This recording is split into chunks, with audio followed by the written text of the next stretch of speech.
একটা নির্জন আইল্যান্ডে যেটা মাঝ সমুদ্রে অবস্থিত। আর আমরা এখানে আগামী 7টা দিন কাটাতে চলেছি। আর আমাদের বোটটাই মাত্র চলে গেল, ওটা করি আমরা ফিরে যাব আমরা এসব কেন করছি? মজা করার জন্য। এখানে প্রাকৃতিক সৌন্দর্যের অস্তিত্ব থাকলেও গত 250 বছর ধরে এখানে কোনো জনমানবের অস্তিত্ব নেই। কিন্তু পরের 7টা দিন আমরা এখানে কাটাবো। আর 4 ঘন্টার মধ্যে কিন্তু অন্ধকার হয়ে যাবে। এখানে খুব গরম, এক্ষুনি আমাদেরকে শেল্টার বানাতে হবে। আচ্ছা, আমরা এখানে তো ক্যাম্প করতে পারি, জায়গাটা বেশ সুন্দর লাগছে। তাহলে আমরা এখন এখানে জিনিসগুলো রেখে কাঠ আনতে যাচ্ছি, আর তোমরা দুজন আমরা ক্যাম্প বানাচ্ছি। হ্যাঁ ঠিক আছে, তাই করো। চলো শায়ান, চলো চ্যান্ডেলার।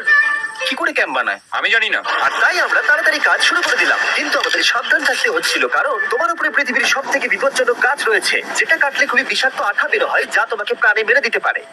তাহলে আমরা এখানে কেন দাঁড়িয়ে আছি? আর ওদিকে নোলান আর ম্যাক আগুন জ্বালানোর জায়গা তৈরি করছিল। দেখো কত সুন্দর আগুন তৈরি করেছি আমরা। এখানে তো আগুন জ্বলছে না। না মানে এটাতে ভালো আগুন জ্বালানো যাবে।